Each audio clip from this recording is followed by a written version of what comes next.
تو شیطان تو پہلے دن سے یہی چاہتا ہے کہ تم اللہ کے دین سے ہٹ جاؤ، تم شرک کرو، تم بدعات کرو، تم حرام کاروبار کرو، تم سود اور بیاج کا دھندا کرو، اور اس کے بعد حج کر لو اور سب سے بڑے حاجی صاحب بن جاؤ، مزاروں پہ جا کے سجدے کرو، شرک کرو، بدعات کرو، جھوٹ بولو، 420 کرو، ہاں 5 لاکھ روپے خرچ کر کے حج کر کے آئے حاجی۔ وہ ایک لطیفہ ہے، ایک آدمی بنیا کے یہاں جاتا تھا اور بنیا کیا سامان لے لیتا تو پیسہ نہیں دیتا تھا، بنیا بیچارہ بڑا پریشان رہتا تھا۔ پھر اتفاق سے ایسا ہوا کہ وہ آدمی حج کرنے چلا گیا۔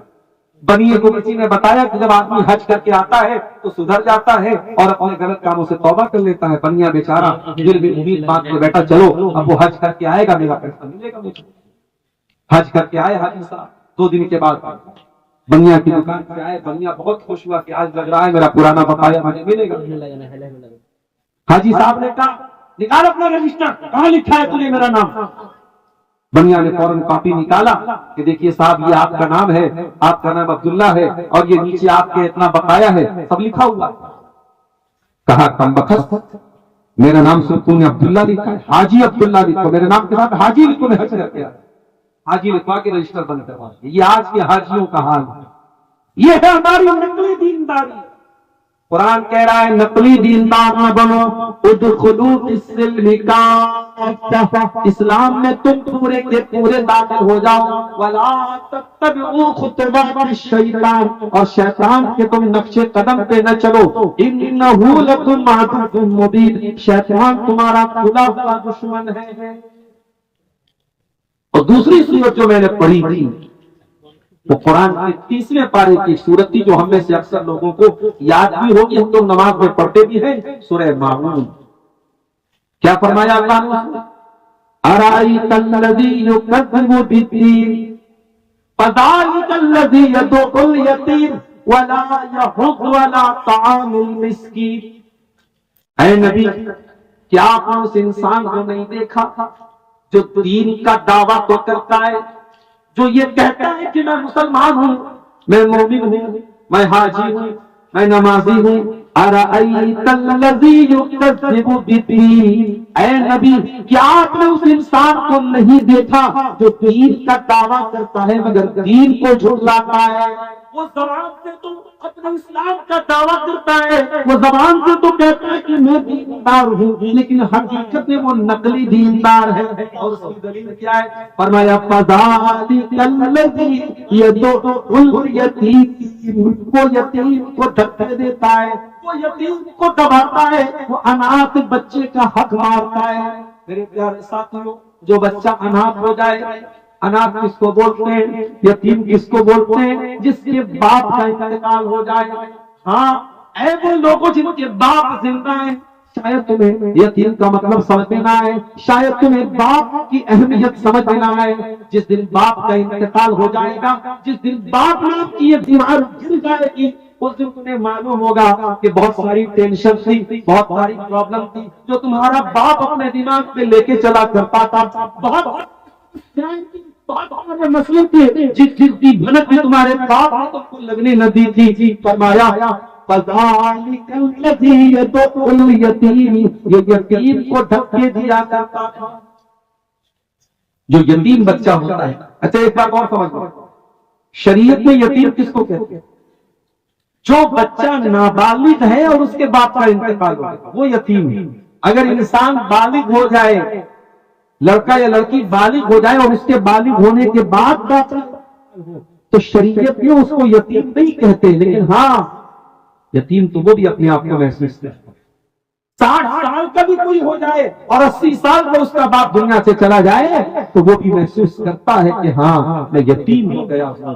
میرے پیارے ساتھیوں، یتیم سماج کا بڑا دبا ہوا طبقہ ہے، بڑا کچلا ہوا طبقہ ہے جس کو بڑا دبایا جاتا ہے۔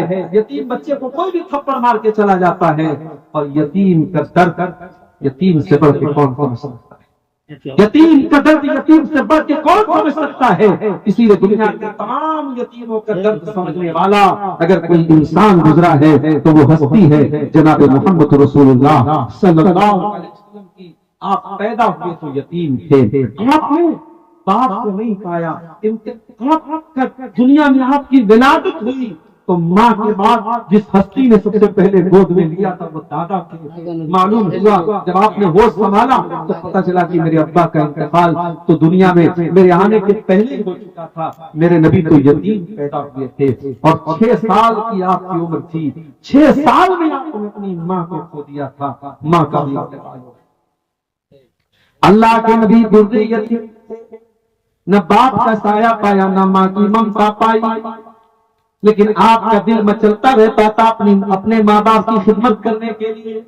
یہی وجہ ہے کہ جن عورتوں نے آپ کو دودھ پلایا تھا جو آپ کی رضائی مائیں تھیں، چاہے وہ حلیمہ سعدیہ ہو، چاہے وہ صہیبہ ہو، چاہے وہ ام ایمن ہو، جن عورتوں نے آپ کو دودھ پلایا تھا جو آپ کی رضائی مائیں تھیں، جب کبھی وہ اللہ کے نبی کے پاس آیا کرتی تھی، اللہ کے نبی کچھ اور نہیں کر سکتے تو اتنا کرتے تھے، اپنے بدن کی چادر اتار کے بچھا دیا کرتے تھے۔ او اما حلیمہ، او اما صہیبہ، تم نے ماں کی طرح مجھ کو دودھ پلایا ہے، آپ کا بیٹا آپ کے لیے کچھ اور تو نہیں کر سکتا، کم سے کم اپنے بدن کی چادر آپ کے لیے بچھونا بنا سکتا ہے۔ آئیے اس اپنے بچے کی، اپنے بیٹے کی چادر پہ احترام کرتے تھے اللہ کے نبی اپنی رضائی۔ آپ یتیم تھے اور یتیم کا درد آپ سے بہتر کون سمجھ سکتا تھا؟ اسی یتیم کہا تین، وہ لوگوں جو یتیم کی پرورش کرے گا، جو یتیم کو پالے گا، جو یتیم کے سر پہ شفقت کا ہاتھ رکھے گا، جو یتیم کی پڑھائی لکھائی اس کا سپورٹ کرے گا، جو یتیم کی کفالت کرے گا، میں جنت میں اس یتیم کے پالنے والے کے ساتھ رہوں گا، وہ میرے ساتھ رہے گا۔ آپ نے اپنی دونوں انگلیوں سے اشارہ کر کے فرمایا جیسے یہ دونوں انگلیاں ایک دوسرے کے ساتھ سٹی ہوئی ہیں، یتیم کو پالنے والا بھی محمد رسول اللہ کے ساتھ رہے گا۔ یہ حق بتایا ہے آپ نے۔ اور جو لوگ یتیموں کا حق دیتے ہیں، یتیموں کے نام پر ملنے والے پیسے کو ڈکار جاتے ہیں، یتیم کا مال ہڑپ کر جاتے ہیں، ان کے بارے میں اللہ نے کیا قرآن کی آیت نازل کی، ان الذین یاکلون اموال الیتامی ظلما انما یاکلون فی بطونہم نارا۔ جو لوگ یتیم کا مال ناجائز طریقے سے اپنے پیٹ میں بھرتے ہیں، وہ اپنے پیٹ میں مال نہیں ڈالتے، وہ اپنے پیٹ میں کھانا نہیں ڈالتے، وہ اپنے پیٹ میں جہنم کی انگارے، جہنم کی آگ ڈالتے ہیں۔ وَسَيَصْلَوْنَ سَعِيرًا، اور ان قریب وہ بھڑکتی ہوئی جہنم کی آگ میں جائیں۔ اللہ کے نبی سے بڑھ کے یتیم کا درد کون سمجھتا؟ ایک دن آپ کو اپنی ماں کی ممتا یاد آئی، آپ نے صحابہ کو لیا اور مقام ابوا کے پاس پہنچے۔ مدینہ سے کچھ دوری پر ایک جگہ تھی ابوا، وہاں پر آپ پہنچے۔ ماں کی قبر پہ آج کیا 50 سال کے ہو چکے ہیں، لیکن آج سے 44 سال پہلے جب آپ نے اپنی ماں کو کھویا تھا، جب آپ 6 سال کے تھے، آپ کی ماں آپ کی انگلی پکڑ کر کے چلا کرتی تھی۔ آپ کی اپنی ماں کی ممتا یاد آئی، اپنی ماں کی انگلی پکڑ کے چلنا یاد آیا۔